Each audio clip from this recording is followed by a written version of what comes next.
Welcome into the live stream here from McCready and Siskey, powered by Rain Total Body Fuel. I'm Neal. That's Tyler here on this Monday. Hope everyone had a great weekend. AJ McCarron will join us momentarily, and we'll get rolling. Tyler, how are you? How are we doing, sir? I'm good. I'm doing great. Not as good as AJ, but I'm doing good. Okay. Busy. That time of the year for me. So busy. We'll have some fun today. AJ's fresh off of his luxurious golf trip. Must be nice. So he can give everybody the rundown of Pebble Beach, how it's playing. Oh. Got the big Pebble Beach Pro-Am this week. I've been to Pebble Beach. I've never played golf there, but I've been on the course. Hey, really? Mm-hmm. Never been. Yep. Only AJ gets to go play. AJ said he shot a 61, a 63, and a 62, I think is what he said. I'm joking. No, he did good.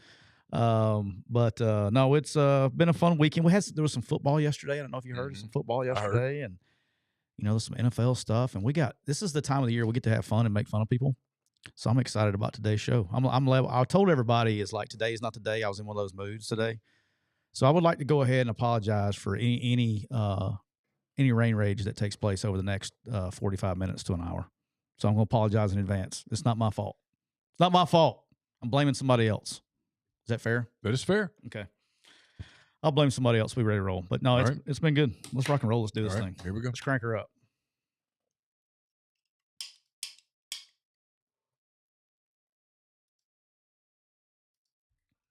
Welcome into episode 255 of McCready and Siskey, powered by Rain Total Body Fuel. I'm Neal McCready, joined by Tyler Siskey here on this Monday, January the 27th. Hope everyone out there had a great weekend. AJ McCarron will join us momentarily, and he and Tyler will dive into the games from yesterday. I'll listen, and then we'll talk about some other things as well on a show that is always brought to you by our friends at Rain Total Body Fuel. 300 milligrams of natural caffeine, BCAAs, electrolytes, zero sugar. It's got what you need to push the limits and achieve your goals. Check them out on Instagram at Rain Body Fuel to learn more. Scoops, the Cooper Chevrolet chat is already bumping, and it's going to be bumping today. Remind everybody right now that Cooper Chevrolet Buick GMC Hyundai has over 100 quality pre-owned and certified used vehicles, trucks, and SUVs that have been slashed to sale right now.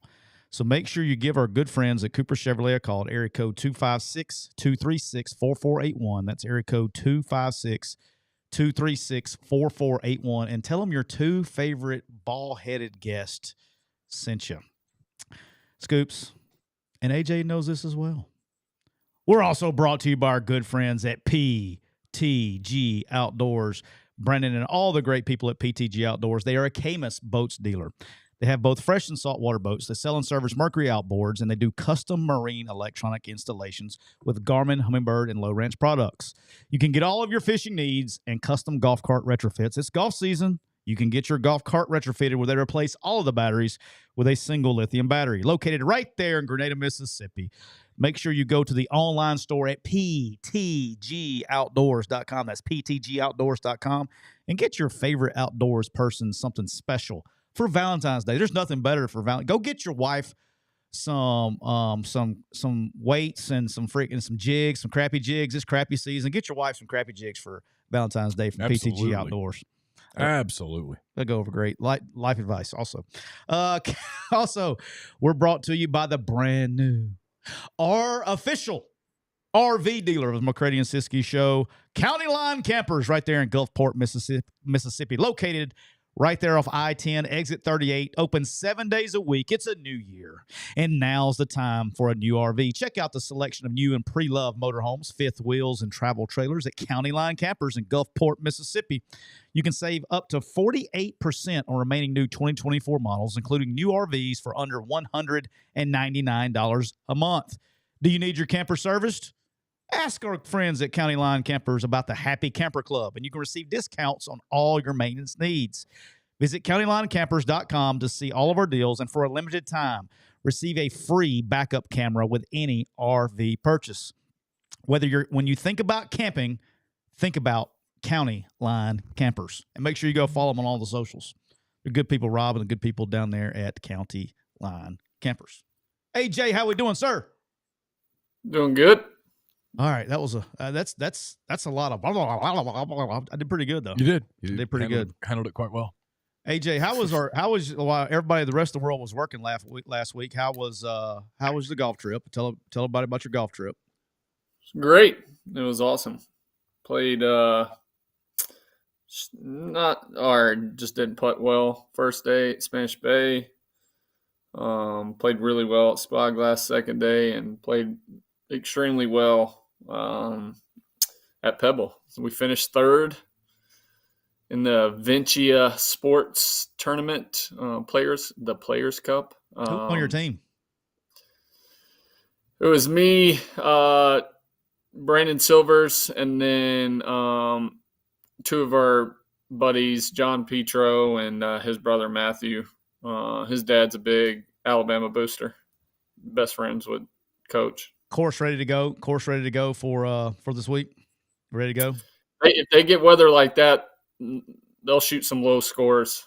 Going low. I mean, it was prime. There was no wind at all. It was beautiful. All right.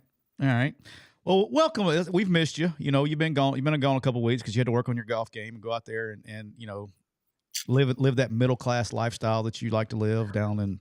You know, the crazy part is there's very little about Monterey and Carmel that is middle class. Carmel by the sea is pretty expensive. It's nice though. Listen, if you told me you got to live in California, that's the one place. I think that's where I'd go. I think Monterey, Carmel.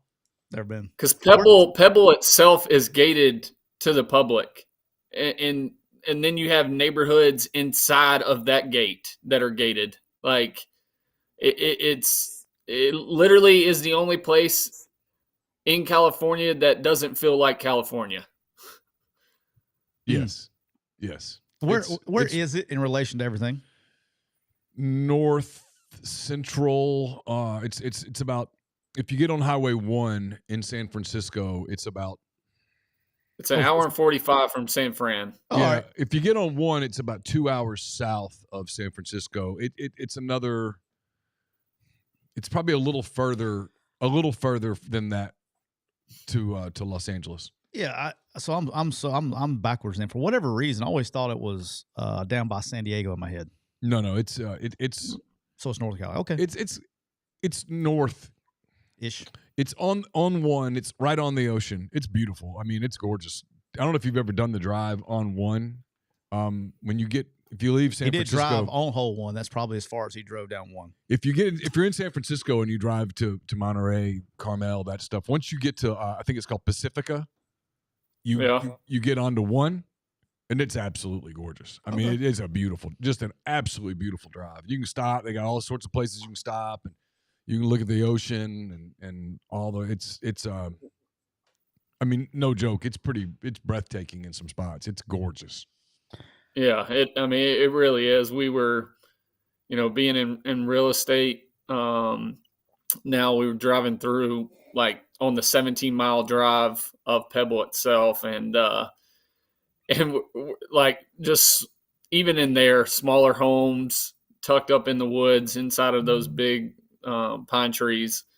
I think the cheapest house we found in that area was like $12 million. Did you write a check? Yeah, no. We saw a couple like closer towards the golf course. I think one's for sale right now on the back of 9. Yeah, I put it for like $68 million. I didn't offer quite that much. I've made an offer. All cash? Yeah, it's ridiculous. Sure, why not? Yeah, why not? Why not? 68. Yeah. I mean, they said make an offer, so I did. Hadn't heard back. Hadn't heard back. Don't expect to hear much. I mean, you just never know. I mean, it's been a busy month. Yeah, people got over the holidays, and I understand holiday expenses. Just stuff. People are busy. I mean, busy. Never know. Shoot or shoot is what everybody tells me. So I said, well, why not? Why not? Why not? All right. So yesterday, Sunday, was Championship Sunday. First off the gate, we had the Eagles. Eagles beat the Commanders. Nice little close game here. The Eagles beat the Commanders 55-23. The over-under was 47.5. The Eagles covered that by themselves. This was pretty, the score, in my opinion, is not as bad an indication of the game. At the end of the day, turnovers, and it just snowballed on them.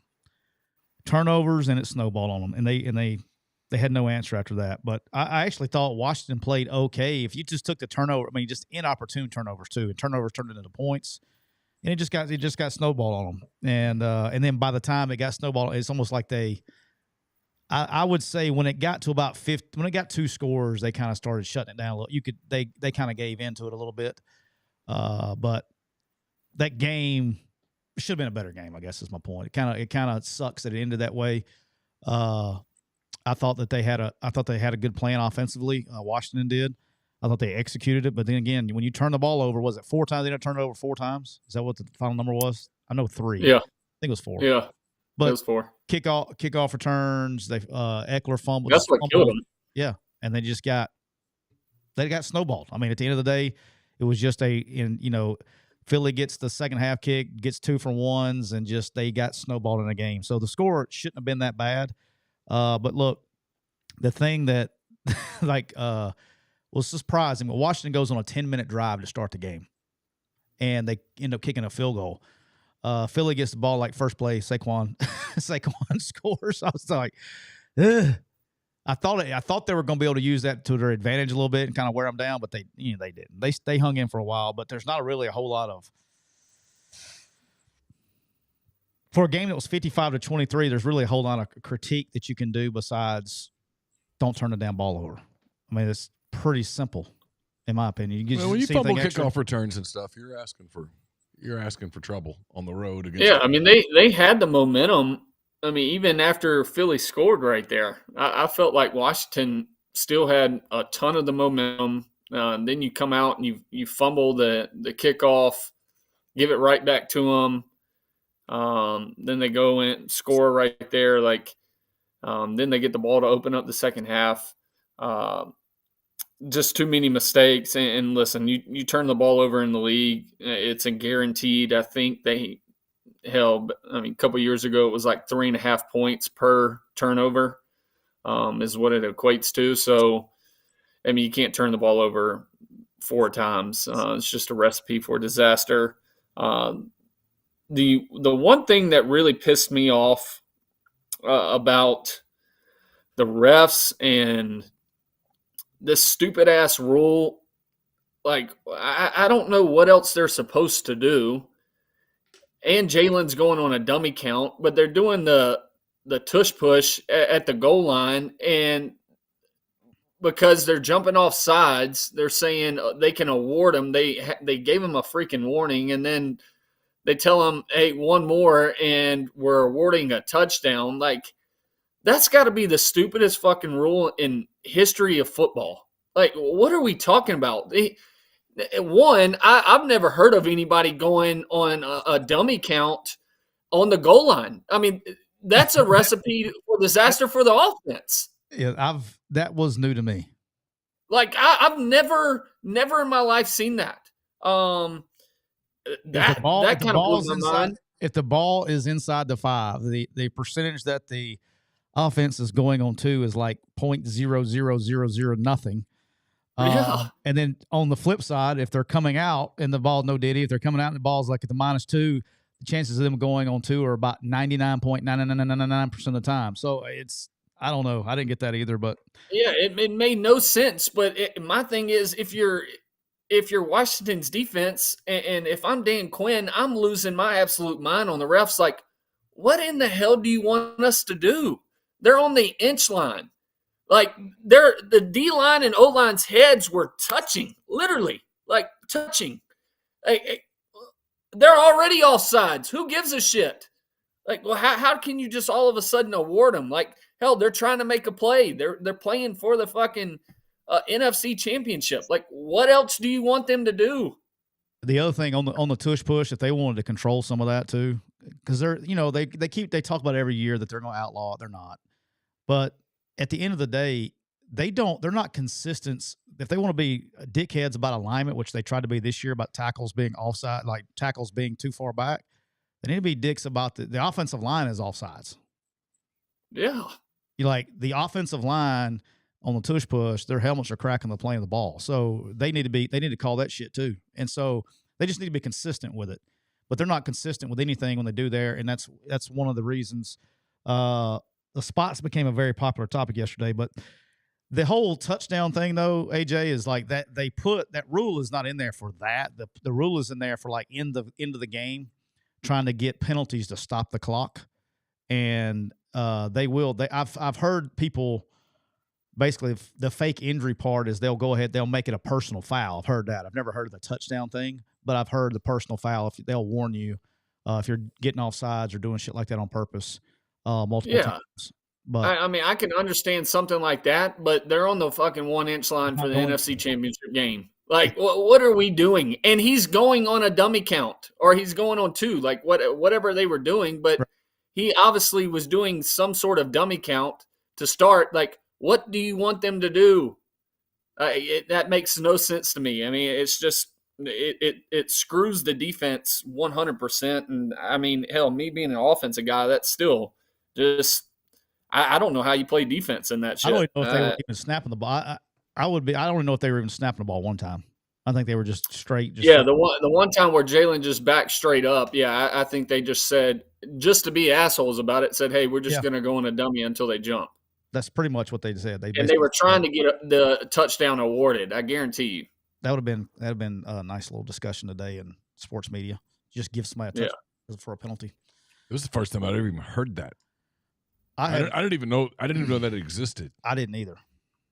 I mean, I knew you could do the personal foul stuff, but I mean, the ball was freaking. Yeah, it was up there, and Washington kept getting a running start and jumping over the line and shit like that. And it is what it is. All right, that number 4 for Washington is an absolute dog. Yeah, no, he's. That's what I was saying. Like, dude, they got. I thought Washington did some okay things. You know what I mean? Like, I actually did. They played a little soft on the corners. AJ Brown got a bunch of free access throws, and you don't want AJ's a big bitch now.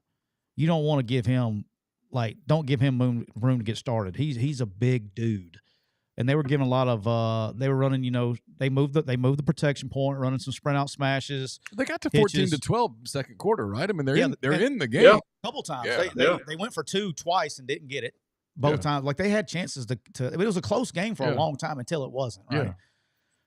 But just turnovers did it. But if you want to get picky with Washington on defense, I thought they did. They were probably a little softer on the run, particularly on the perimeter, fitting some runs. Like they were there, they were just soft on the fits, especially on the soft on the edges. Gave Saquon some free access. Somebody said this morning, I was doing a live. I didn't realize this, that Saquon Barkley has rushed for over 1,300 yards this year before contact. Think about that now. Hey, Philly O-line. Dude, I mean, listen, they have the best team in the league. They've had the best team in the league for the past couple years. Like, if we want to be real, from bottom to top and top to bottom, I mean, they've had the best O-line. Now they have the best running game. Like, they still weren't bad, but Jalen's had the best receiving core in football for some years now. I'm just trying to think. I mean, yeah. You had A.J. Brown. You got D. They had Zach. Tight end. At tight end for a while. Like, they've had dudes. The biggest question going them going into the Super Bowl is, can Jalen play consistent ball throwing? Yeah, he is freaky as shit. He played better. That was the best he's played in a while. He played better. Yeah, but when teams blitz him, he really struggles. Escapes deep to the right. Deep to the right. Yes. Deep to the right. Deep to the right, or he is taking a sack. It's like he does not – there's not a whole lot of checks or change in protection, it seems like, and this is just watching. They lined up in Double-A multiple times, and it hit home damn near every time. And they never had a plan for it. It's like, shit. let's Abby right or Abby left. Like, put the halfback up. Hold up. Let's do something. Hold up. We're getting wonky. What does Abby right, Abby left mean? What does double A mean? Double A is just two guys linebackers in the A gap. Okay. So you got one on one side of the center and one on the other. An Abby call is just something. So in the past, you would Abby to the number 4, which means the strength of the defense. So if there's an overhang to the left, you would Abby left. You'd step the halfback up into the right A gap for that linebacker. So then you would have enough. You would slide from the center over. The backside would be man. You would slide for the center over. The center would take that left A gap, and then they would slide out there. If they bring an extra one, now you know who you're hot off of. It's just a way to make sure the inside is secure. Or even if they do some type of cross dog where they pick the center and the back's a little at depth, they pick the center and wrap the other linebacker. Now you still have it picked up. So you basically in an Abby call are allowing your center and your halfback to play with vertical depth from when the ball snaps, so you can pass games off or pick that up. I mean, Washington hit them on it multiple times and allowed the linebackers to just come straight through. It's like, I don't know if Washington leading up to it had shown a lot of double A and then bluffed out or what, but if there's one thing that Jalen has struggled with throughout his career is when teams pressure him. When they show one thing and then do another, or they bring absolute pressure, he goes into eyes straight down, escape, and then tries to make a play on the run, which works versus some teams, but teams that are really good at blitzing and blitz packages, that does not work. Kansas City not a heavy blitz team, right? I know they blitzed in a big moment last night, but Steve will blitz when it's nut cutting time. Or Spags, or nut cutting time. He is not afraid at any time to bring an exotic blitz or cover zero at any point. Like when it's nut cutting time for his defense, he leans more on he's going to bring pressure. So in college, he was talking about the Abby calls. So in college, you're not under center as much in college. Mm-hmm. And so you've probably heard me talk about it, but we would half slide it and then with an automatic fan call to the side we're sliding to, and you're matching up. So you could, as long as your back was over there, you're in gun most of the time. In college, you can get away with stepping your back up into the hole from just lining them up, and it looks like basic blitz pickup protection. You see that a lot. But in college, we would, especially when some teams would move a lot, they're not going straight double A. They may bring the 3 underneath and bring the guy in B gap. So we always kept ours at depth. Same thought process, but you're matching up. You got him and you're hot off the extra, and make sure you lock your back. So it's like a half slide. Same stuff. So you probably hear half slide a lot with a fan call in the back on the backer, just matching up personnel wise. But in the pros, you're under center a ton. And so, or depending on what your drop is, and them dudes are pretty quick. And on third down, you probably have a third down back in there. He's not as good. He's going to get ate up by that linebacker personnel wise.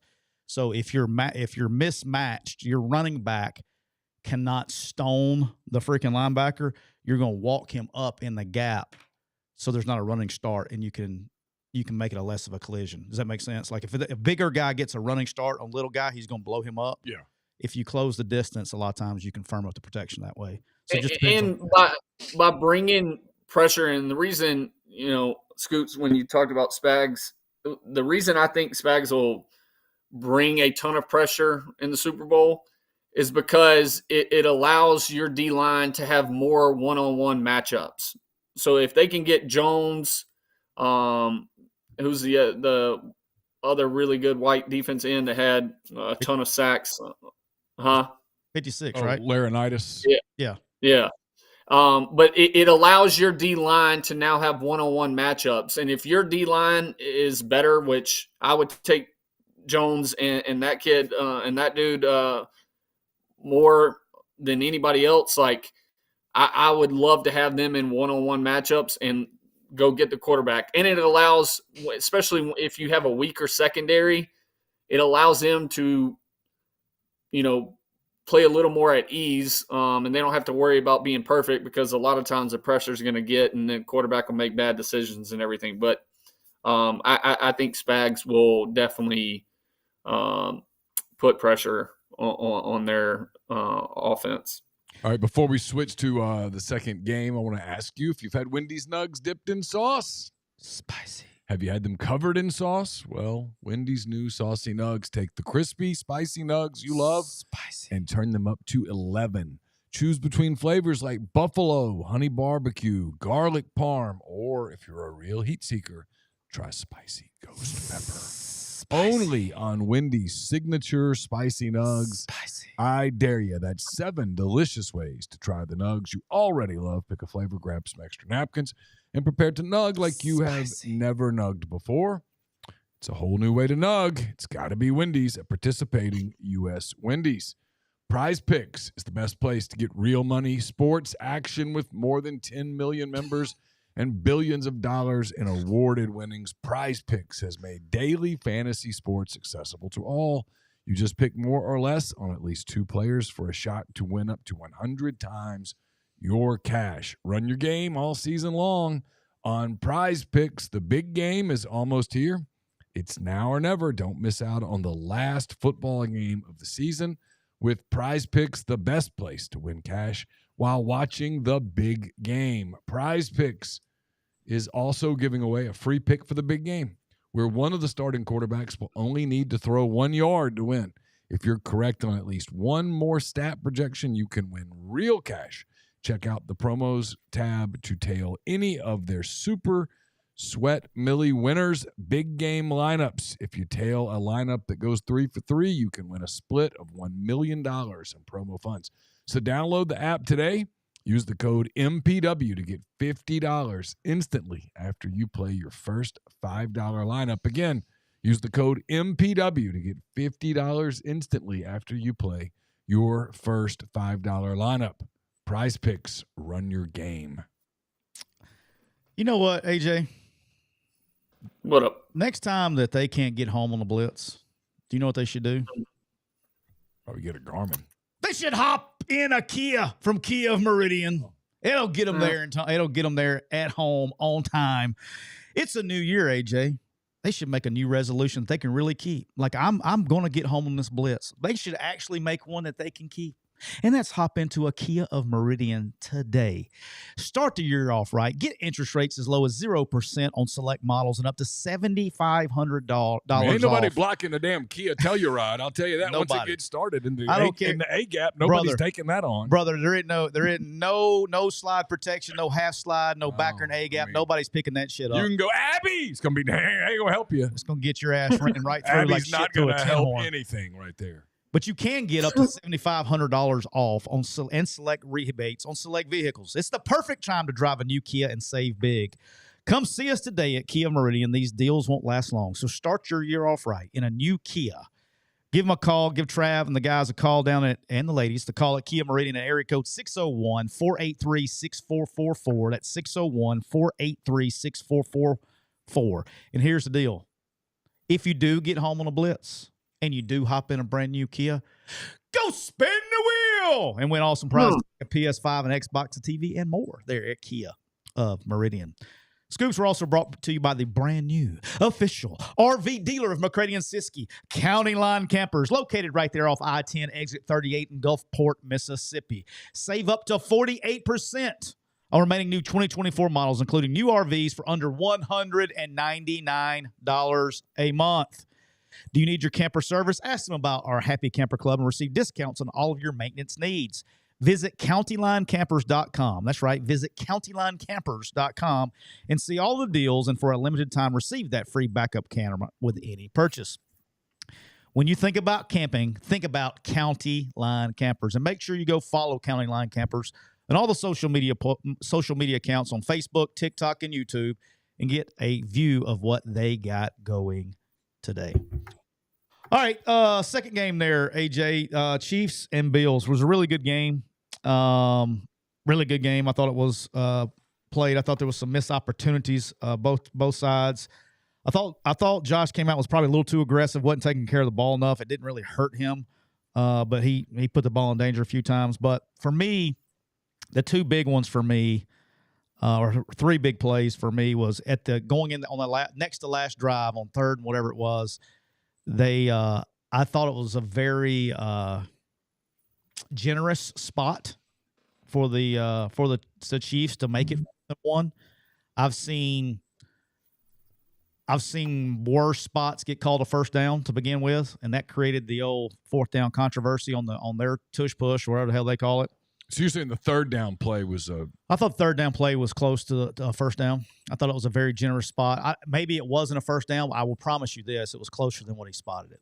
So when you say generous spot, you mean generous for the Chiefs? Very generous spot for the Chiefs. Okay. So 3rd down before that, I was like, wow, they called that short. Well, here we go on the tush push. Here's where I have a problem with that. One is, if you watch it, I did not think it was even particularly close live. I thought he got it. Watch the line judge come in from the side when he was turned sideways where the ball was located. That line judge comes in and gives him past the line. The line judge to his back, who doesn't even see the ball, spots it short. Then they go to review it, and they're not going to overturn it. It's called stands, okay? Call stands. They're not going to overturn it. I thought that was a really, really poor job by the officials. I thought it was a poor job by the NFL. I felt that flipped the game on its head right there. Well, they had a 1 because point here's lead. the confusing thing, right? When they say the call stands, which call? Because there was 2 calls on the field. There was one. The spot. There was, yeah, I know, but there were 2 spots on the field because one of the side judge people. Yeah, the white dude was in front of the line. Yeah, they spotted it. Coming from Buffalo's sideline, he was in front. The black ref side judge on KC's side, that was the official, was behind the first down line.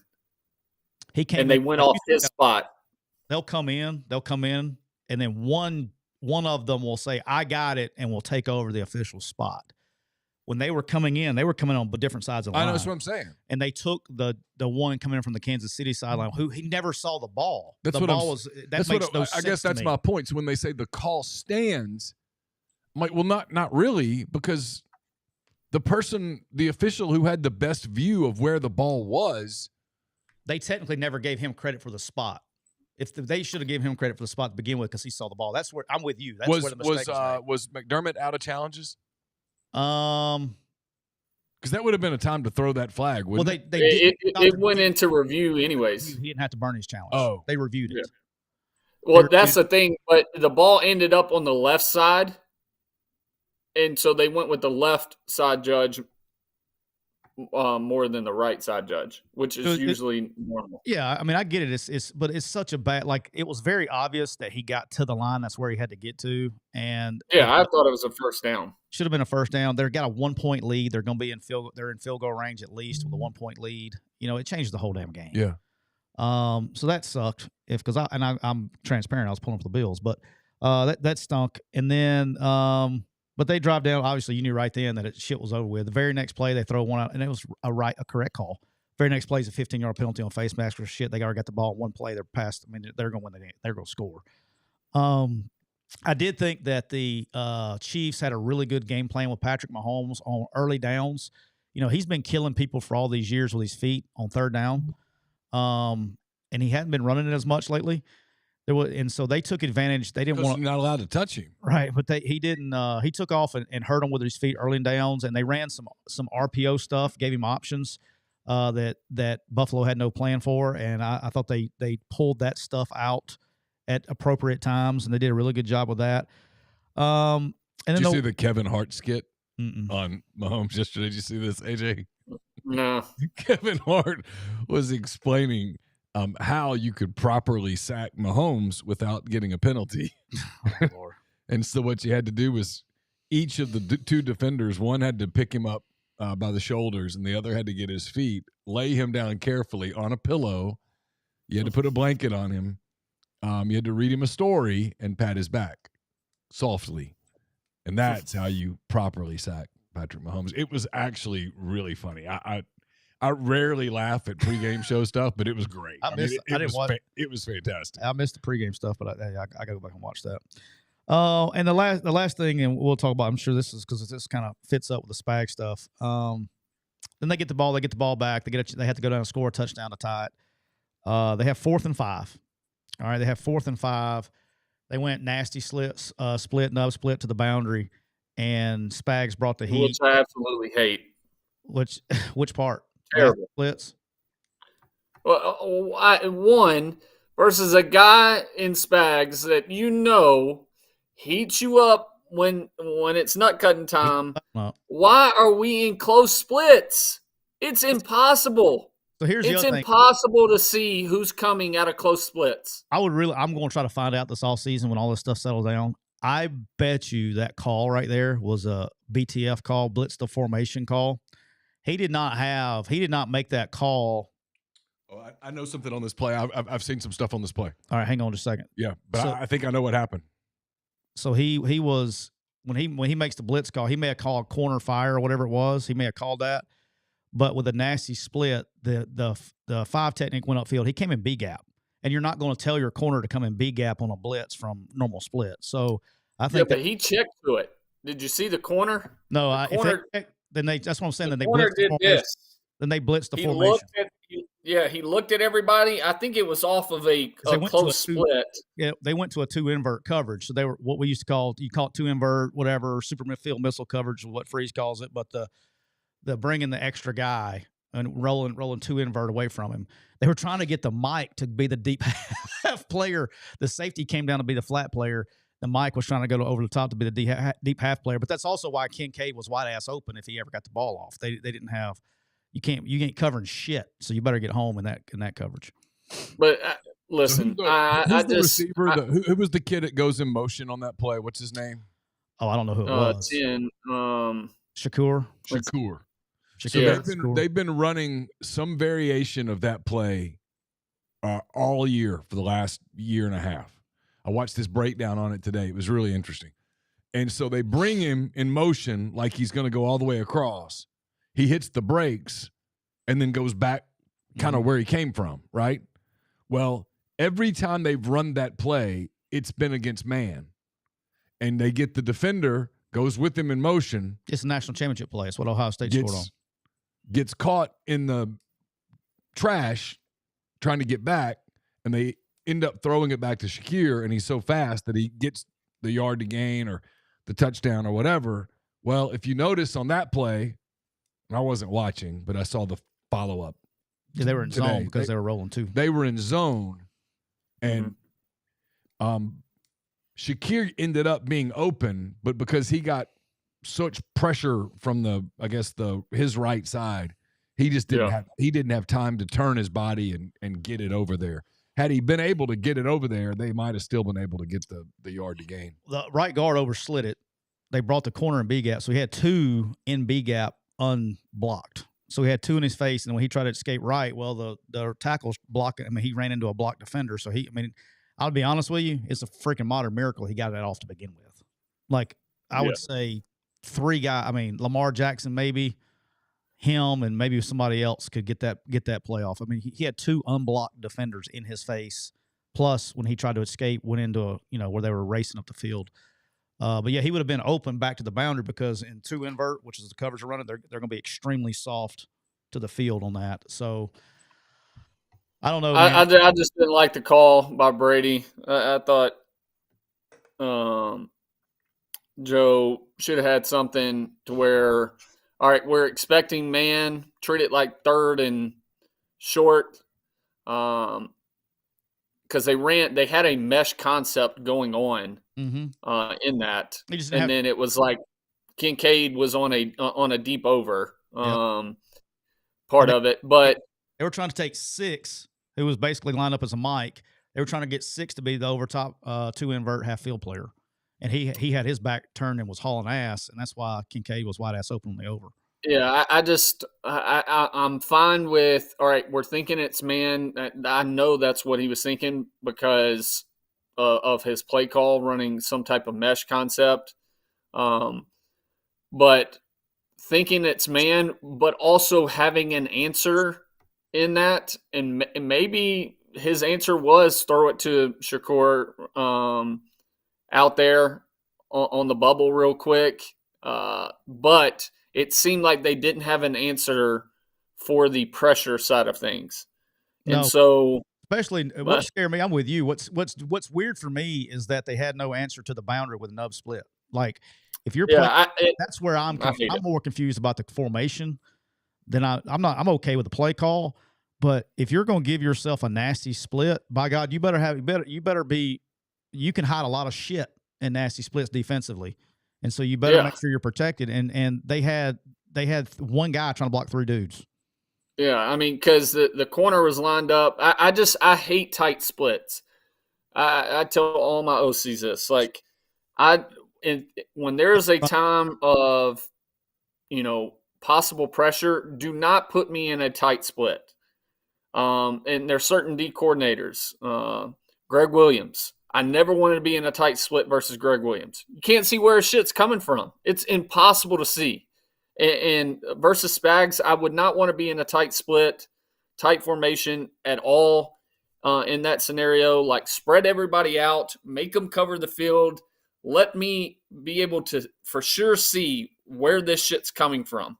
And I understand the ball was on the right hash, but I would never – I'd find a way to get that tight split. If they want it off of the single receiver side, find a way to get it some other way to where he's off the ball, somebody else is on. We're sending him in motion to get just another formation to run that play. I don't like tight splits, and they didn't have an answer for pressure in that situation, and it sucked. I thought KC would win, but I was rooting for Josh. But it'll be a fun Super Bowl. Yeah, two good teams in the Super Bowl, so it's not going to be. It should be a good game. So we got to figure that shit out. I ain't gonna talk about it today. All right, Cowboys. I think I speak for a lot of Americans though that aren't like diehard X and O people that just watch football. This is not the game people wanted. Well, it's good football, but like it's the team. People are tired of Kansas City. It's the teams that everybody likes to hate on both sides are playing. Yeah, I mean, these are not particularly likable teams. And I saw, I guess it's a meme, but it was a map of the United States, and it said like there was a red dot on Kansas City. There was a green dot. It said Kansas City, people who want Kansas City to win. People that want Philadelphia wins, a little green dot over Philadelphia, and the rest of the map was gray, and gray stood for meteor strike. So yeah, I'm in. I'm interested. I'll watch. Hey, I'm gonna be zoned in just because it's offensively with Andy Reid. I love watching his offense. Like I could watch it all day. Yeah, I'm in. All right, the Cowboys promote offensive coordinator Brian Schottenheimer to head coach, make it official. We kind of talked about that for it felt like 4 days last week before they finally did it on Friday. I got a take here that's probably not going to be very popular. I think all the media losing their freaking gourd over this hire. I think everybody needs to slow their damn roll for a minute. There ain't nobody know. He could be the greatest damn head coach in America. Now you left receipts. Let the guy do his job. How do you know how he's going to be as a head coach? Never been a head coach. The guy, and just, I don't know, in case something's happened that I've missed, Jerry Jones is the owner of the Dallas Cowboys, and guess what he can do? He can hire whoever the fuck he wants to hire. And he hired the guy. The guy's been an assistant for a long time. He can, but people can criticize it. If you're wrong, you're wrong. I mean, if you're wrong, if you're wrong, what is to criticize? He hasn't been a head coach. How do we know what to criticize? Well, I'm not saying that it's criticizing him. I think it comes across, and again, I don't know these people. I think it comes across after some of the other hires as a somewhat uninspired, robotic. I'm still going to control things, and it's his team. He can control it if he wants to. But again, there were probably some other names that would have generated more excitement there. And so that's what, it's about that. And so when I agree with you, I think Jerry Jones can do anything he wants to do. It's his team. It's his money. He can do what he wants. On the flip side, if you're Dallas media or national media, that the Cowboys get a lot of eyeballs. I mean, it's kind of a free shot to take a shot. And so if you end up being wrong, you'll trust me. You'll eat the words. But I don't fault the media for going. Probably feel like you could have made a more inspired hire, and this hire screams that There were a lot of people in football circles that didn't want to go to Dallas because they don't want to have to deal with Jerry Jones on Say that really basis. loud 3 times for everybody in the back. But that's what it is. They don't want to go to Dallas to work for Jerry Jones, and so that makes it, therefore, a valid criticism. It's a shame that Brian Schottenheimer kind of becomes the face of that cudgel, but it is what it is. I mean, he may be the damn greatest head coach that ever lived. We don't know. There's just nothing. There's nothing. He may be the worst head coach that ever lived. There's just no. You're not going to know until it's done. And look, and again, right, wrong, or indifferent. There's part of me, and you know how I am. So this is probably why I like this. Right, wrong, or indifferent. You can accuse Jerry Jones of a lot of things. Okay, but let me tell you one thing. I don't think anybody can accuse him. He's loyal to his people. He's loyal to a fault to his people, and he's getting him a shot. And look, Schottenheimer's been like he's his first year he's ever coached football. My issue with it is if you didn't bring Mike back, then what was the point of hiring within? That's the issue I have with it, and that's why I criticize the hire. He didn't get he thought he was down the road with somewhere that he didn't get. And then he'd already made the move. You're going to be able to relate to this because you were a victim of it. When the previous staff was unsuccessful enough to get fired, okay? When the previous staff was and Grind's in the thread saying the same thing right as I was getting ready to do it. When the previous staff is unsuccessful enough to get hired, and then you go down the hall and make a hire, that person starts off with a foot tied behind his back, an arm tied behind his back, and at least a little blindfolded. It's really hard. I've heard. And so if you don't get off to a great start and you don't just light the world on fire, people go, see? And so that's the problem with it. The problem with it is it looks uninspired because, quite frankly, it's kind of uninspired. And it's kind of like, look, a few years ago when Ross Bjork hired Matt Luke, this isn't about Matt. It's not about Matt. Ross didn't want to hire Matt. The chancellor made Ross hire Matt. And so Matt comes in, and even though Matt is really good and would have, in a different world, had a much better chance, when you start off in a difficult league, and newsflash, the NFL is pretty hard. When you start off in a difficult league, with a lot of stuff working against you, the odds are not in your favor. Now, maybe you're right. Maybe he'll end up being the second coming of Vince Lombardi, and this will be this glory era in Dallas. Yeah. But if it's not, and it gets off to a shaky start, and they play in the same division now with the Philadelphia Eagles, who are one game away from being Super Bowl champs. They play against the Washington Commanders, who have this young quarterback who did not look overwhelmed by the moment yesterday. You got the Giants. I don't know what's going to happen with the Giants, but you got at least 2 teams in your division that are way ahead of you. Is that fair? Yeah. Way ahead of you. And now you're bringing in the guy that was down the hall. So he was such a genius and such a but nobody. But what is? I mean, that's the criticism. The criticism, and this is where it's unfair to Schottenheimer, is the criticism really shouldn't even be about Marty Schottenheimer. That's my point. The criticism should be about Jerry Jones in the same way that I should have just had the balls back in 2019 to just write the truth, what I really thought at the time, which was, Ross, you should resign today because you just got your balls cut off. I know you are. Glad he didn't. Because he was going to hire Dave Doran. Whether you think Dave Doran was a good hire or not is absolutely immaterial to the conversation. It doesn't matter. It's irrelevant. Because what happened instead was, and this is what this looks, it looks political. What happened instead was all these people in Oxford, I know some of you hate me, believe me, I've heard. They did all the campaigning for Matt Luke. Matt gets the job, and it looks like it was a political favor. Was it? No, but that's what it looked like. And you know about perception and reality. So this looks like you ended up promoting the son of Marty Schottenheimer, NFL royalty, essentially. You give him the job, even though he was part of the previous staff that did nothing. They didn't win a playoff game. They didn't do jack. So it's a very poor reflection on Jerry Jones. And if it works out and he wins big, he'll be able to beat his chest and go, all you idiots. But the columns and the criticism, just so you understand the journalism part of this, is setting it up so that those people can say, I told you.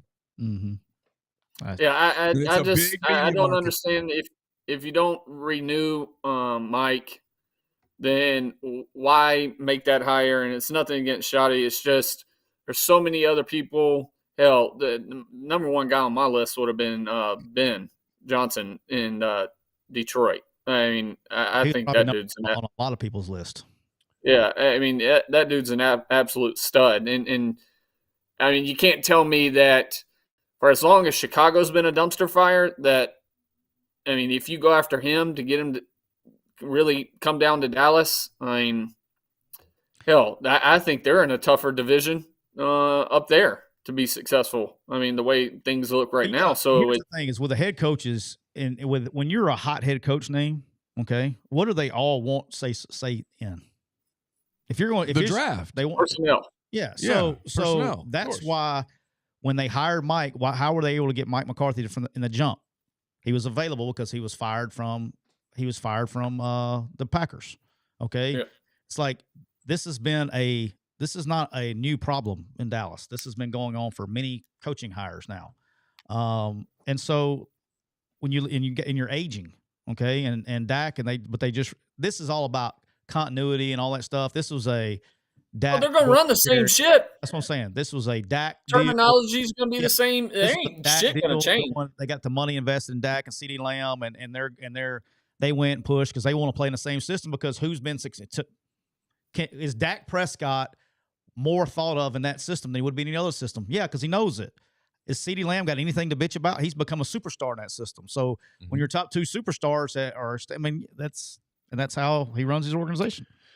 We just passed out some life advice. Jerry, you can take it or leave it. But anyway, it's brought to you by our friend Cole Walters at State Farm Insurance. Cole licensed in auto, home, life, health, business, and pet insurance for the whole state of Georgia. Contact Cole at 706-525-7850. You can also find him online at ColeWaltersInsurance.com.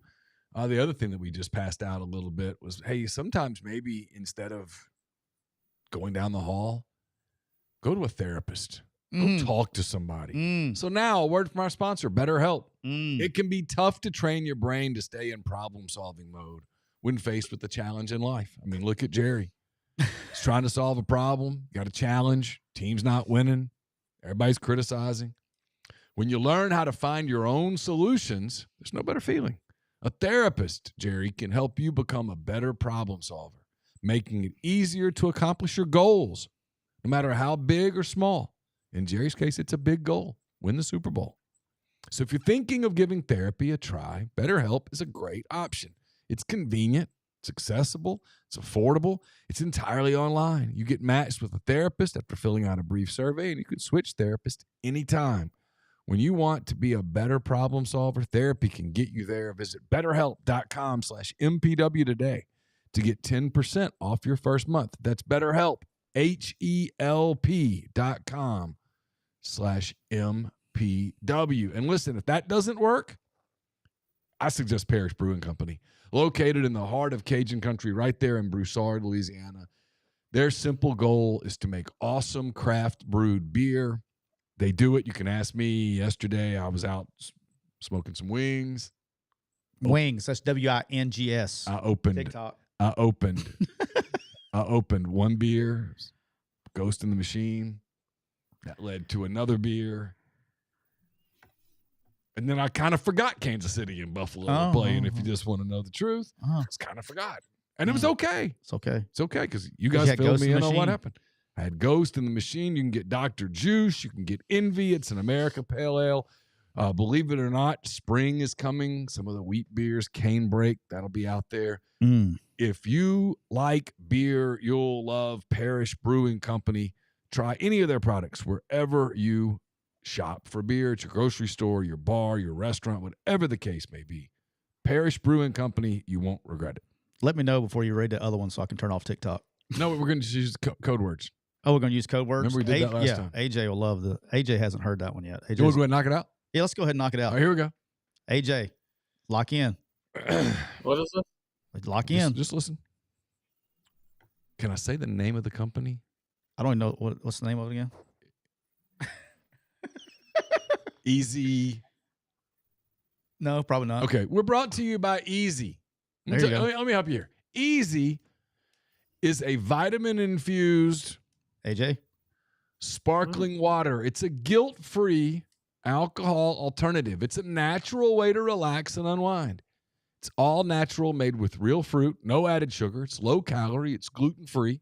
One 12-ounce can of Easy has 3 milligrams of vitamins. There you go. With Easy, it's easy to avoid the gummy scare and control your experience. So change the can, not the ritual. It's easy. Visit the website, which is easy, and then there's a 4-letter word that starts with an H and ends with a P, co.com, to view the Easy Finder to find Easy near you. Easy is Farm Bill compliant with vitamins derived from, I wonder if I can say the initials. Why not? I mean, what's going to happen? It's going to kick us off. We'll be fine. THC, CBD, extracts. It's for people 21 and older. Enjoy responsibly. AJ, how about that? I like it. All right. Do you know who needs some Easy today? Speaking of Easy, do you know who needs some Easy today? Got some samples, by the way. They're downstairs. Do you really? I do. It's all like Donkey Kong. Oh, I'll let you know. It's on. Hadn't tried yet. I will tonight. I'll let you know. I'll give you a report. Okay. No, you can't mix it with. I'm with yeah, that. I'm good. Yeah. Okay. I won't be mixing anything. You know who needs some Easy scoops? The SEC office. Oh. SEC office. Yeah. Hey, AJ, the SEC office needs some Easy. I'd like to stand up for my Commodore Nation right here. Vanderbilt was fined $500,000 for, I guess this is their third offense, $500,000 for storming the court. This is their third offense, Kentucky. including football? Including football. Okay. They had 2 in football. And they had 1 in And basketball. they had one. This So is their first fourth one. offense. They've only had one basketball. They stormed it after they beat Tennessee. Okay, so fourth offense. 2 in football, 2 in basketball. Fined $500,000 by the SEC. Can we not just let come on, SEC. Look, Vandy being good in sports is a good thing for the league. Let's just let them have fun. I mean, those kids are going to school. They're actually going to school to get an education. It's difficult. If they win a game, let them celebrate. Can we check the fun police in the SEC office, please? I mean, I know Greg Sankey didn't want to do that. I know Greg Sankey didn't want to have to do that. Can we let Vandy? I mean, When they stop doing it. When they rush the field, like in football, they don't even jump the thing. They go single file lines down the stairs. It's nice and safe. They don't get violent. They're like, excuse me, ain't enough nice people game. there to get violent. Yeah, Coach Pope, great game, sir. Nobody's being ugly. Can we just let Vanderbilt have fun? Is that too much to ask? Or we don't need to fine them like everybody else. We talked about this morning on MPW. I think there's nothing you can do, right? You can't ask the security guards. What are they going to do?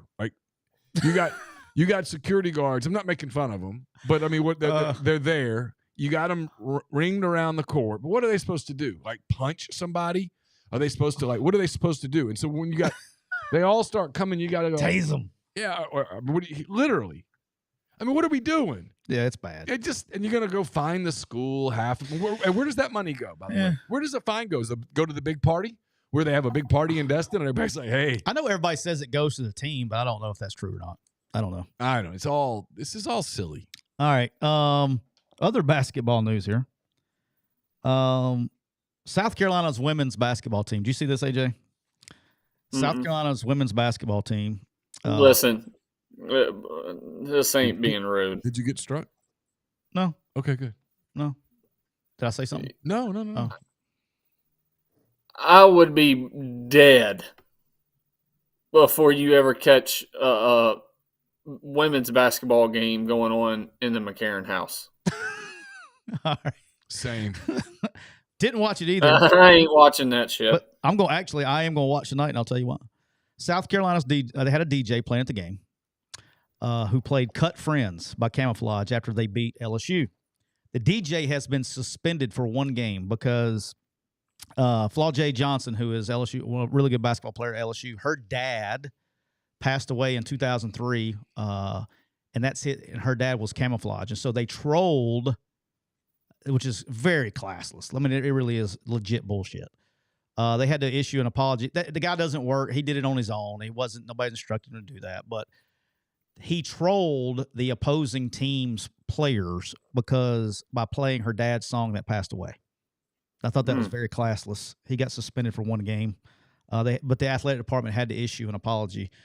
Don't you know the AD was like of all the shit he has to deal with, like he had to deal with that. Yeah, my rule with women's basketball, if I were the AD, would be this: don't create problems. I don't care if you never win a game. I don't care. Never score a point. I really don't care. Now, here's what I do care about. You can coach here forever. Just don't cause me as problems. long as you never cause me to spend a single moment putting out a fire started by you. As long as you guys don't have any fires, I don't care. You go 0-30, I don't care.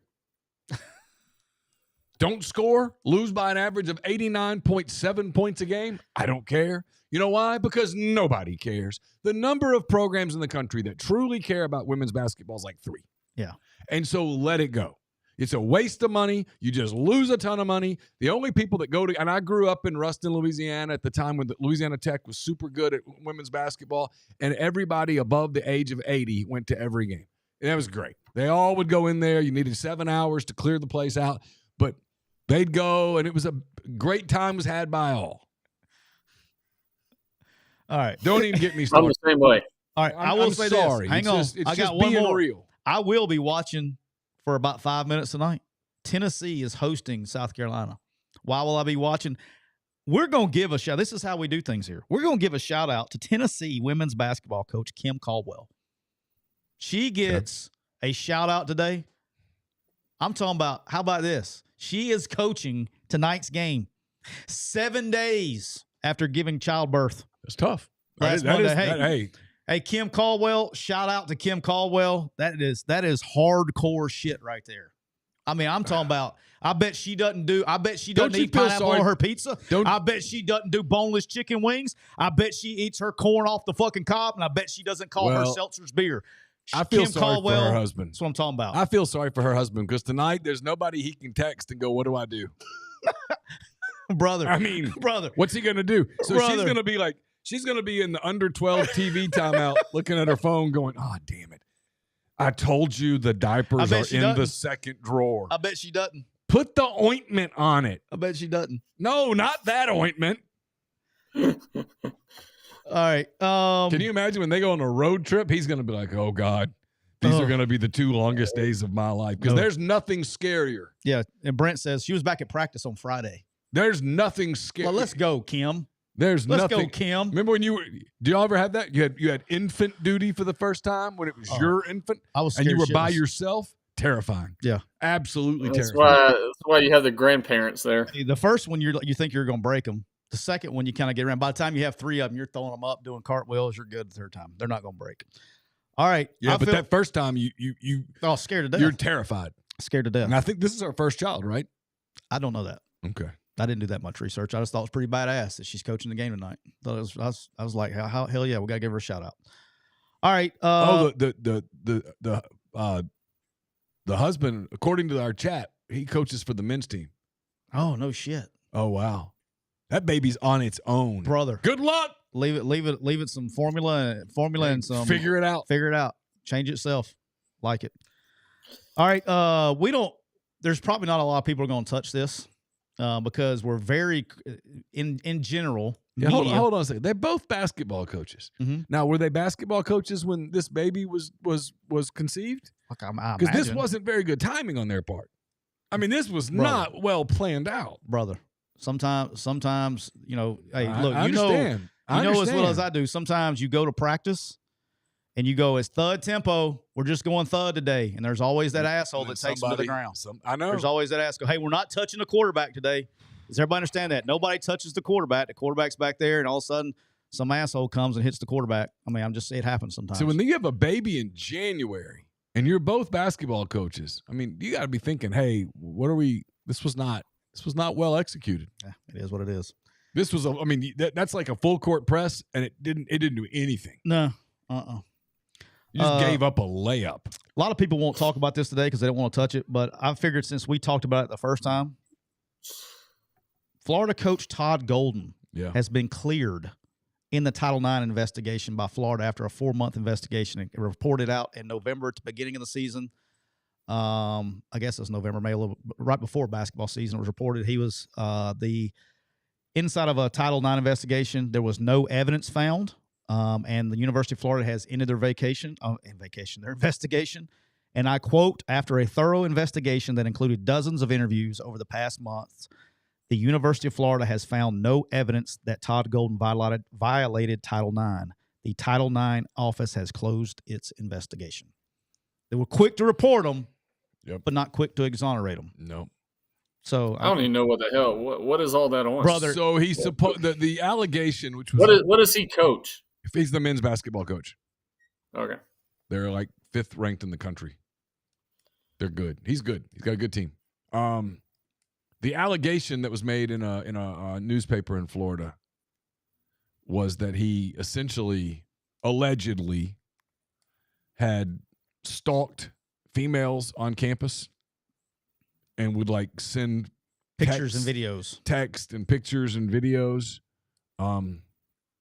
not of practice, but of other things, and that the females felt threatened by this attention and allegedly turned those complaints into University of Florida, which at that point had to launch a Title IX investigation because the law requires it. And so this was in November when this story first came out. It was right as the season was getting started. So he's had to go through 2.5 months of probably not a lot of fun. And his family did too. He's married. He's got children. Grind. I see you in the chat. Stop. Grind said until he loses the 14th seed in the first round. Yeah, then all of a sudden it's going to come back up. Yep. Grind stop. Allegedly. Yeah, so that's it. And it's one of those things where I've had this conversation with like journalism people. Man, you just can't write that stuff unless you see everything yourself. You just can't write that stuff. Like, if I'm him, and it's probably not worth it for him financially, but if I'm him, I'm owning that newspaper in a week. Yeah, suing for defamation of character. Well, that's the thing. Because you know how it works. It's going to hang over him forever. Every time he goes somewhere, it's going to get chance. And nobody's going to talk about any of this. You're guilty. Well, you're not even. Yeah, you're fucking guilty. It's not innocent until proven guilty. It's guilty until proven innocent. I've been giving a lot of my money though to Florida's men's basketball. You'll be glad you can continue to go to the collective, and so I will now up my donation. Absolutely. And go Gators! Chomp chomp! Here we go. All right, last few. I hate that you can make allegations and shit, and then have to deal with it. It's I couldn't imagine. It's like it's the stupid ass rule we have in the state of Alabama. I don't know how y'all have it there, but somebody can sue you, claim whatever they want, can sue you, take you to court, have you hire a lawyer, pay for them, go through the whole damn process, and then it comes out that, oh, you did nothing wrong. There was nothing. Why was this lawsuit? And you still have to pay for your lawyer fees. They just, with them losing the lawsuit, they don't have to pay for them. You have to pay for them. And then you have to turn around and countersue them and pay for more of that shit just to hope to win that. So they have to pay for your lawyer fees. Like, it's stupid shit like that. I just don't understand. Well, me and you both. It's just I've seen it happen a few times with different people that get proven innocent, and it never comes out that they were proven innocent. Now they'll cover the shit out of it when it gets allegations. But if you could keep your money from all the legal fees, you could buy the house on the ninth hole at Pebble Beach. Could. Good point. All right, Jim Knowles leaves Ohio State to be the defensive coordinator at Penn State after Tom Allen left to go to Clemson. So made a lot of the Ohio State fans don't understand the move. Think it's a lateral move. I think he's got family there, things like that. Then I saw somebody in the chat earlier. I don't know if did you respond? Is that the one you responded to about there was some Pete Golden rumor or something? Yeah. I haven't heard anything about that. I don't know anything about who they're going after. That would be all news to me. Y'all probably know more about that shit than I do. But Jim Knowles is a really good defensive coordinator. And somebody asked me live today, is that going to put Penn State over the top? I'll say this, and I'll continue to say this. At a high level, the X's and O's are all the same. It's about players. It's about players. Do you have the dudes or not? Yes. I mean, that's what a coach at that level, a coach is not going to like schematically put you in some kind of great advantage. It's do you have the dudes or not? I've yet to see somebody win a championship that didn't have good players. True. I mean, unless AJ, do you know anybody ever winning a championship that had bad players? No. Yeah. So there you go. And last thing, I thought this was interesting today. We talked briefly about it on Thursday, but the championship game numbers came out. They had a 22.1, which is the highest watched non-NFL sporting event this year. Mm-hmm. The ESPN, the college football playoff, had a 63% increase of viewership over last year's playoffs and New Year's Six games. And so, look, as long as they're increasing those kind of numbers, shit ain't changing. Well, fuck, they should. I mean, you had more teams than ever before. Like, it's more people that are glued in no matter what. Over the same amount of teams, though, from the New Year's Six and the New Year's Six games, they had 63% increase. So, yeah, as long as if it's America likes brackets. They like brackets, and people are going to watch. Yes, we like brackets. Now, I'm with you though a little. I think this is what you were insinuating last week. We never really got to it. I don't think you're going to see I think shit's going to have to change to see an increase in the next TV deal. I don't think they're doing those kind of numbers. Well, because here's what's happened with that. I can speak to this with a certain degree of authority. As it pertains to the SEC, I have this on pretty decent authority. The TV people want to add a ninth game. And the SEC's like, nah, we're good. Unless you basically pay for half of our rev share. At which the TV people are like, nah, it's a little steep. And they're like, well, then let's just keep it the way it is. And so until somebody blinks, and I think they're $70 million a year apart. Until somebody blinks, and I think it's a full blink. I don't think it's a partial blink. Like you blink, I think we're going to stay right where we are on TV stuff. What about teams? Have you heard anything about playoff stuff? So they're going to do one more year like they just did because that's what they agreed to. And there's a chance that you can get everybody on the same page between now and the time that you would have to schedule everything. But it's not a good chance. But now look, after this season coming up, anybody that tells you here's what you can expect is lying to you. Okay, nobody has any clue what's next other than this. The SEC and the Big Ten have learned their lesson. And they're meeting again. And when they meet again to start what will that be for the 2026 season? Well, they're meeting again in New Orleans. No, I'm saying, but when they start talking seriously about the 2026 season, those two sides are going to flex muscles. And I don't know where it goes at that point because the SEC got clowned. It knows it got clowned. There's nothing much it can do about it right now. So unless like some real concessions are made for next season and the SEC goes, okay, well, they're going to wait. And then that 2026 season, I think they're going to take a giant club and just start beating things. I have heard that they may look at the seating stuff, same format, look at the seating stuff like inside the actual format this year. Yeah, for next year. And then I don't know. I've been told this, I don't know, by 3 different people, and nobody really knows why. And I mentioned it last Thursday. Is there's more people being told the season to make plans for the season to start later this year than. Yeah, I've not heard that at all. I've heard it 3 times. I've heard it from no one. I mean, you could be right. I just haven't heard that. I mean, 3 different people, 3 different independent conversations. But why would they start? I mean, is there a reason? I don't know why. I don't even know how you could do that. Other than I don't know how you could do that. Well, you just take away week 0 and 1, I guess, and start it now. I don't know. But you'd be altering a lot of contracts pretty late. And then you're getting into NFL playoff games and competing against them like during that time? I mean, Yeah, I don't know. I don't understand it. I mean, what I've heard from people is that there I are didn't know people. if you heard that. No, I mean, what I've heard is the exact opposite of that. Is that they've heard from that their opinion is that this season went too long. That if they could get it done earlier in the month of January, that they think that's what people are used to. That January the 20th was late. It was a long ass playoff. I mean, because you got to think it was the end of December all the way to the end of January, basically for playoffs, 2 months. Yeah, but I mean, again, they've got so many. So much of that is because, and I'm not minimizing it. So much of that is because the coaches are just, and the administrators and everybody else. The month of December was obscene. And I know people don't care because their deal is, well, you're making $1 gazillion, you make $80 million. You don't get to have a life when you make $80 million. It's $80 million.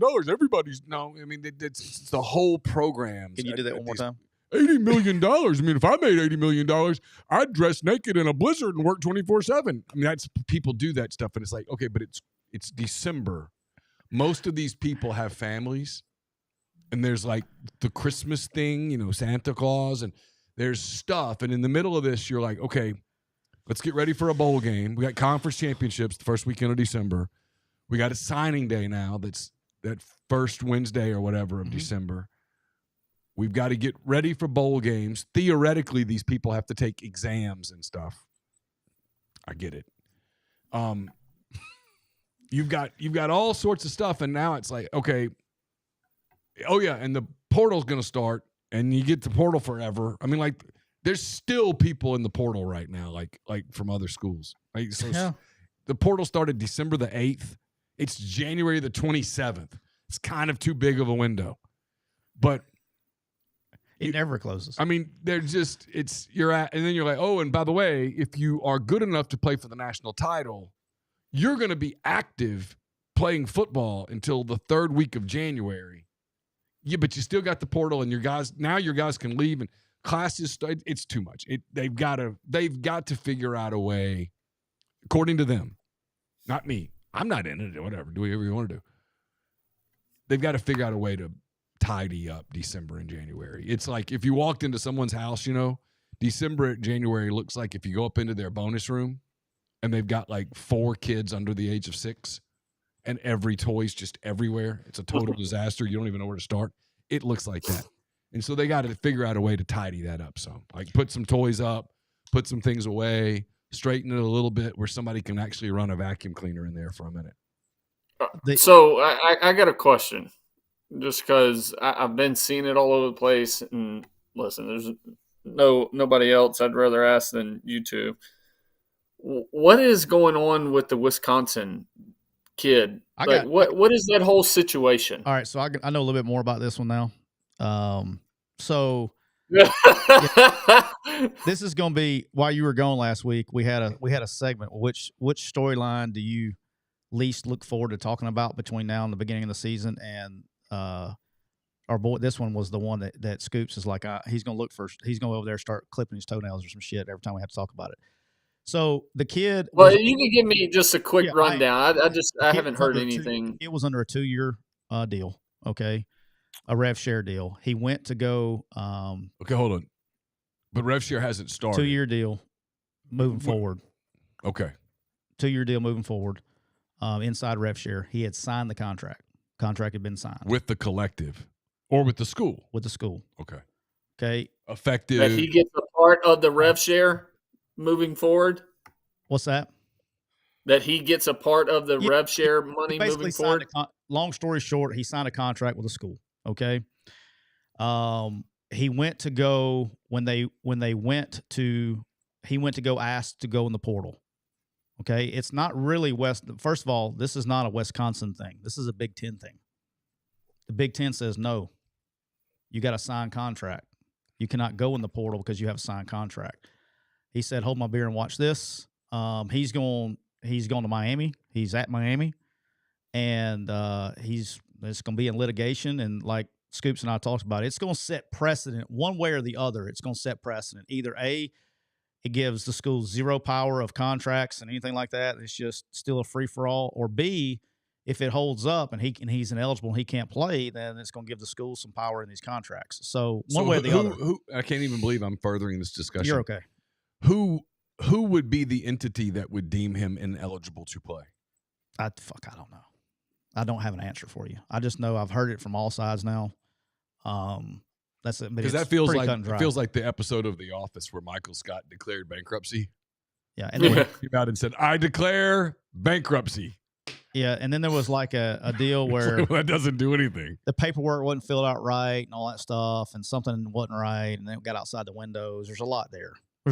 So, but what's different from this kid's contract to any of these other contracts? There's not. Well, so how can they keep him? This is a rev share contract that's with the school, not an NIL contract that's with the collective. If the house settlement thing kicks in, if it's held up, starting, I think it's July the 1st, it might be August the 1st, whatever, before the season, you'll have two contracts. A rev share contract with the school where they divvy up the $20.5 million. And then anything else that you get on top of that has to be true NIL, meaning you have to do pictures, autographs, whatever. Yeah, you got it. And for market value. You do a deal with a Chevrolet dealership that goes, "Hey, I'm AJ McCarron, Alabama quarterback, and I drive a Chevy, and you should too." And they can't give you $5 million for that. They got to give you market value. They have to give you allegedly. They have to give you market value as determined by a third party. Deloitte, who's got software, will judge what market value is. It's a software. By the way, I learned this on my speaking deal a couple weeks ago. Which will help smaller markets. Because then you can just go off of larger markets, right? Yeah, but here's the problem. Here's the problem. Algorithm. It's not a person. I understand that. But here's the problem with that ruling, okay? AJ McCarron, national championship quarterback. I mean, we're talking to AJ right now. Mm-hmm. I'm putting him back in college. Cooper Chevrolet Buick GMC Hyundai says, we think that if you are our spokesperson, we're going to sell the hell out of these Chevys, Buicks, GMCs. We're going to overbid. We just want you to do it. We think you're going to be an NFL superstar. This is the beginning of a relationship. You might help us down the road with other stuff. Here's $2 million a year. Here's $5 million a year. I don't know. I don't know how an entity comes in and goes, no, it's too much. Yeah, I don't know. Right? How do you do that? It's all my understanding. Yeah, because what do you judge it off of? Like, I mean, because are you going off other college kids, or are you going off of fucking John Cena signed with Hyundai, or the great like here's my big question, or Matthew McConaughey with Lincoln? Like, what are we judging this off of? If I'm the quarterback at Tennessee, and I hear that AJ McCarron's getting $5 million from a big car conglomerate, I'm like, hell yeah, good for AJ. I mean, the first thing I'm doing when at the Alabama-Tennessee game is I'm dapping my boy up because I'm going, that's my market value too. And that's where we're going with this. It's stupid. It's going to fall apart. Well, the bigger problem is the computer. My understanding is it's actually very educated because I know the people at the company now. It's not a person. It's not a group. It's a computer algorithm, right? Yeah. But here's the deal: is my biggest problem with it is who's paying that company. Who's paying what company? Who's paying Deloitte to be the third party arbiter? I don't know. Well, if you're the NCAA and you're paying the third party car, who do you think they're going to side with? You don't think that shit's going to hold up? You think that shit's going to hold up in court? I don't think. But you know what I'm saying? Like, who's paying them? You know where I am on all this. Because there's no players union. I don't think any of this is holding up. There's no players union. Of course not. So there's no money coming from a players union. So where would the money be coming from? And so when Deloitte. And listen, Deloitte, I'm not picking on you specifically here, but when Deloitte goes, nope, AJ McCarron can't do that deal. AJ has no union to go to, because if he were part of a players union, he'd be able to go to the union and go, hey, I'm wronged. Go represent me. And the Tennessee quarterback would be, hell yeah, AJ's getting wronged. Everybody, the quarterback at Florida, the quarterback at LSU, the quarterback at Ohio State, all those people would be like, no. AJ gets every penny of that. And so they would have a union that would represent themselves, right? Because you try to beat each other on the field, but off the field, you're all on the same team. And so they don't have that. No. But it will go back to it'll go back into the hands of these guys' agencies that they've signed with and their lawyers that are part of those agencies. Mm-hmm. And then them having a third party and saying, oh, wait, no, our marketing team that we use, whether it's in-house or out of house, the marketing team we use said this is your market. And this is the party, the third party outside of us that we use that said this is your market. And then that goes into court that way. Like that. But, I mean, that will clear it up for guys that aren't signed to actual agencies and they're just signed to Joe Blow that are, down the street. And Joe says, oh, I can call and get you this. Like, guys are going to have to start signing to actual agencies, but it is going to cause just a ton of issues. I don't understand how they can have a handle on any of that shit. The one part that might be enforceable is if Alabama Booster gives AJ McCarron $1 million of NIL and there's nothing to support that. But if it's a car national company or if it's a national company that gives AJ McCarron that money and there's AJ I see AJ's beautiful face on billboards and I hear his voice on the satellite radio and hey, I'm AJ McCarron and if you got to drive a Cooper Chevrolet, you just got to roll Tide, right? I mean, if I hear that, well, there's work there. There's a work product. I might think, I can't believe they paid him that much, but that's no different than someone coming to my house right now today and going, I know what the market value for your home is, but I really, really want it, and I'll give you 10 times that market value right now. I'm going, sure. Yep. No one's going to stop it. I mean, shouldn't be able to go, well, no, that's going to ruin property values for other people. It's going to make, no. I mean, someone offered it, therefore that's what it's worth. So if someone's willing to pay the quarterback at Alabama or Tennessee or Florida or wherever, whatever, that's what he's worth. Yeah. Now he's got to put the work product in, but that's no different than, if you're playing in the NFL and you have a Gillette commercial or something. I mean, Gillette doesn't pay you to do nothing. You've got to do the commercial and I think take the thing on your face and stuff. I would be really, just my personal opinion on this thing, I think it's all going to be for naught. At the end of the day, these kids don't want to do the work that the collective provides anyway. They just want to get paid their money. I think collectives, in my opinion, it's my opinion, I think collectives are going to slowly wean away. Now, the big-time players that you're going to be paying these things to, the big things, they're going to get the deals through their agent. They're going, like, the collectives aren't giving money where they're doing Gillette commercials. You know what I mean? Like, they're not, that's coming from the agents. That's not coming from the collective. Yeah. I think the collective money is going to be used for smaller, like walk-ons or things like that, like smaller amounts of money where it's not that big of a deal. I don't think the premier players are going to tap into NIL as much as they will the rev share. That's just my opinion, because of it's not worth a headache. You can play a shell game and get the guys.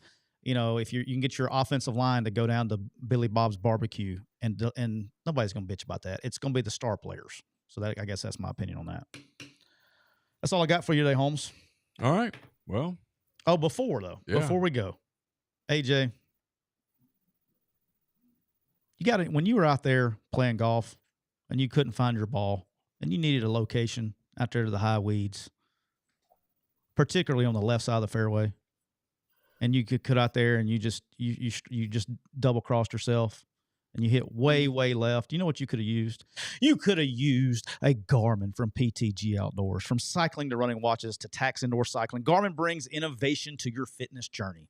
You could have tracked your health metrics. You could explore the maps on the course and enjoy GPS precision on cycling and golf. GPS precision on golf, AJ, you could have used it. And outdoor adventures. Dive deeper with swim tracking, train smarter with dog tracking tools, and monitor performance on land and water. Explore Garmin's range, including smartwatches, scales, and advanced off-road instruments. Available now at ptgoutdoors.com. AJ, Scoops, we're also brought to you by our good friend Trav and all the great people down at Kia of Meridian. It's a new year. Make a resolution you can really keep. Drive away in a brand new Kia. Kia of Meridian is kicking off the 2025 with unbeatable deals that will have you starting the year off right. Get interest rates as low as 0% on select models and up to $7,500 in rebates on select vehicles. The perfect time to drive right now is a new Kia and save big. Come see us today at Kia of Meridian. Give them a call at 601-483-6444. And don't forget, AJ, you know what happens when you buy a brand new Kia or a used? You get to spin the wheel. Spin the wheel! And win awesome prizes like a PS5, an Xbox, a TV, and more. Yep, that's true. I won a Garmin Wingman in that, along with our nice trophy that they're mailing everything, but I won a Garmin part of coming in third in that tournament. Look at you. How about that? Yeah. Look at you. How about that? It's got like a touch screen on it, Woo. big speaker. Woo. It's pretty sweet. Whoop. It's about time you win something. You know, I know. You've never won anything before. I mean, I haven't. You I've been quarterbacks. struggling over here. Yeah. that was probably your first time to ever finish third, wasn't it? It's been a while. Yeah. The You needed a little humility. I'm glad it's third. they were giving him shit the other night. We did a little Pete Sanchez show Friday night. They were giving him shit because they were talking about going to the casino, and they were giving him shit. He said he puts Catherine on a budget. She gets 200 bills when she goes in there. She's on a budget. And they were giving him shit. Like it said, free Catherine. Somebody was in the chat I saw earlier said, free Catherine. Free Catherine. She needs a raise. AJ. Ain't getting it. There was a big story on her in the New York Post not that long ago. Oh, did you see that, AJ? I did. Shake your head. Yes, you he did. He You saw read it? Yeah. Just like, yes, Of course sir. he did. He was Of course you quoted did. in it, I think. Oh, you were quoted in it. I don't know how because I didn't talk to anybody from the. Well, there you go. Say, yes, I was. I saw it. I read it. It was awesome. Yeah. It was great. Anyway, we've been brought to you by Rain Total Body Fuel, 300 milligrams of natural caffeine, BCAAs, electrolytes, zero sugar. It's got what you need to push the limits and achieve your goals. So you can check them out on Instagram at Rain Body Fuel to learn more. When are we back? I don't know yet. Okay. We'll be back at some point this Thursday week. at the latest. Thursday at the latest. And so until then, for AJ, for Tyler, I'm Neal. Take care.